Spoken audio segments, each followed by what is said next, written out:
Merry Christmas, everyone.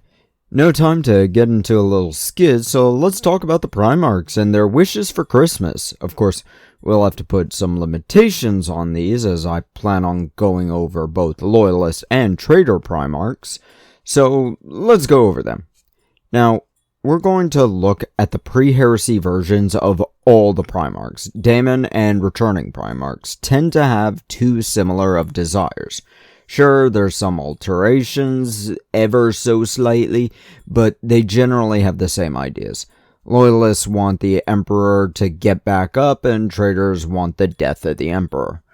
But we've got another rule. No two Primarchs can get the same thing. No two of the traitors, loyalists, or combinations thereof. And because of this, if one beforehand gets a gift that another would want, the later must get something else.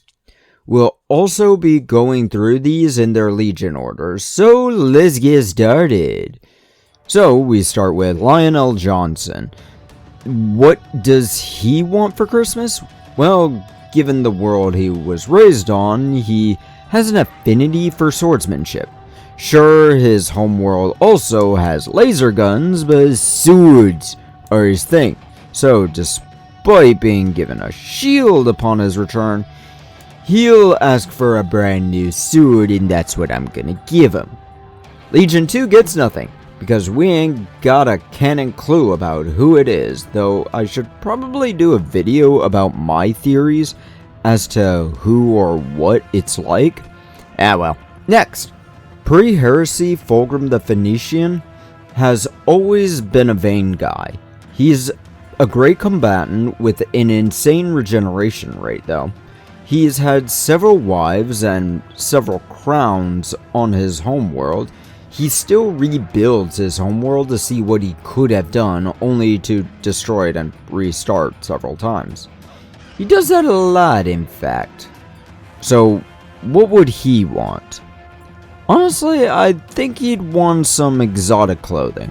Something new that he may not have worn or shown off before.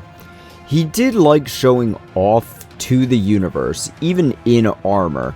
He made his own armor pretty gaudy to be the center of attention, even in the middle of combat. What about Legion 4, Perturabo of Olympia? Well, this is a superhuman that likes to build bigger and better things. So I think he'd like something like an Erector set, though definitely more complex. I imagine he'd be using multiple sets to make new things, tiny vehicles, tiny weapons, tiny tools. I genuinely had a few of these growing up, and I always thought they were a cool toy. I like making things.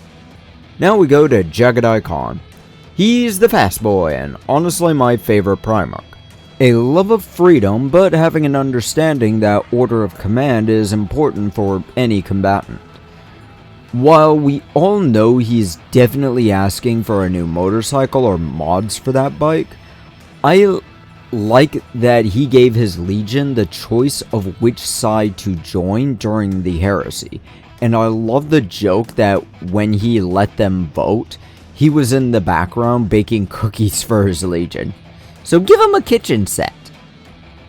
But what about Leman Russ? What does he want? A super soldier raised by wolves wrote a book on how to beat the tar out of space marines? Well, he enjoys a good scrap, loves some strong alcohol, enjoys a good hearty meal. Honestly, I feel like Russ would like anything, because he's also known to enjoy a good book too.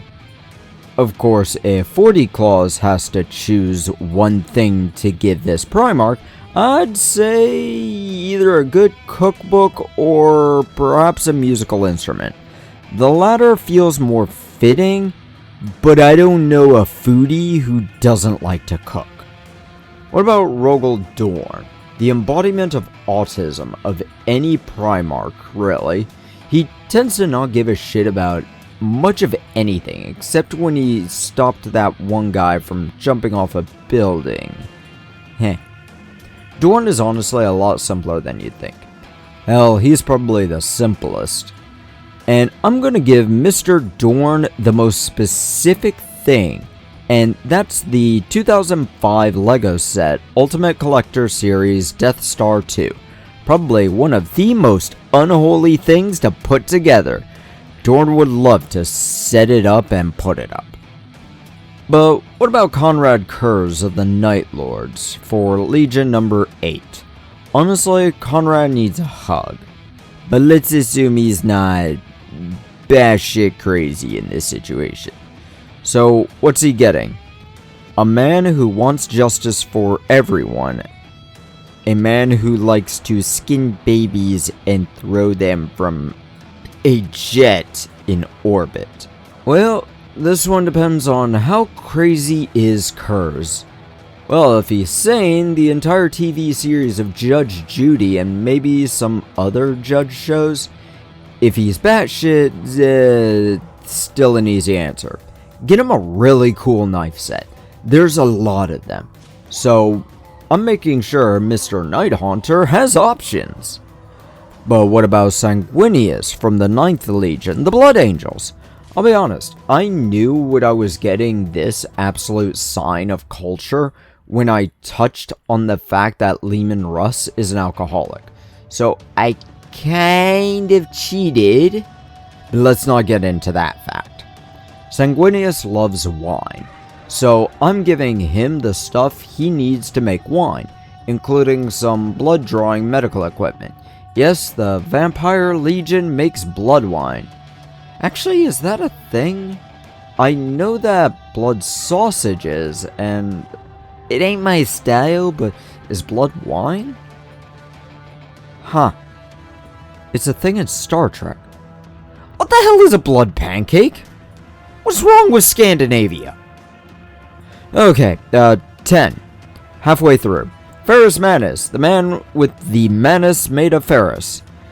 The biggest Primarch and the most varied in capabilities. He's a great fighter, an artistic crafter, an avid reader, and even more. So, what will I give him? Honestly, he's difficult to gift for. I think I'd like to give him a PS3 with a copy of Rock Band, with all the peripherals, so he can rock out with his brothers, almost all of which really liked him. 11 gets cold, and will not enjoy it. 12, however, is Angron. Now, we'll need to look at this in the same way we look at Conrad Kurz. Is he crazy or no? So, let's get into this list here. If crazy, I'm giving him a dog's chew toy. It won't last long, but he is a warhound, so it'll work, I guess? If he's sane, however, I'd think he'd like a good hat. A really big hat that can cover up some nails in his skull. The G-Man is weirdly easy, though, because he's stated it in several books. What does the number 13 want? Well, it's a farm. If I couldn't give him a farm, I'd give him a nice desk plant that's not too much stress to take care of, but I think he'd actually want the more complex plant to take care of. Mortarion is also a hard one to shop for. I feel like he'd like some concert tickets to a black metal band. If he does, can I go with him? I love some hard metal, and who's more metal than the man with the scythe? Magnus is getting the entire collection of Edgar Rice Burroughs, my favorite author, although also throw in the entirety of Tolkien's Middle-earth setting, and he'll probably be happy for half an hour before he reads them all from cover to cover. Horace Lupercal is rather difficult to shop for too, but I think he'd like a good joke book. I don't know why, but he seems like someone who would love a good giggle at some silly jokes, or even Sunday comics. I've been enjoying Crabgrass lately too. Lorgar Aurelian is getting a painting set from me though. While he would probably like some historical documents about religions from all of human history, I feel some brushes and paints would actually be better for him to channel some of that frustration he seems to have. Vulcan, who lives, is going to be getting a nice barbecue grill. He's, without a doubt, making steaks for everyone, and then going to cook up some sweet corn on the grill. Like, come on. He's the guy who hugs every Primarch he comes across. Obviously, that's what he's doing. Corvus Corax, however, I feel like he would want a riddle book. He's definitely a thinker and wants to consider all options. And only when he's 100% sure he's right, he's going to look at the answer in the back of the book. And now we have Alpharius and Omegon. I'm going to count them as one in this case, but both will be getting a different version of the same thing. And they're getting two different puzzle boxes with two different solutions. What kind of puzzle boxes? I think either one of them disassembly ones or just the open the lock ones. Preferably with the capability to change the puzzles so that the two could be constantly changing them to give to each other. And this script has gone on a lot longer than I thought it'd be, but I pray you have a very Merry Christmas and may God bless you, dear viewer. Now, go and enjoy the time with your family. Go on. Shove off.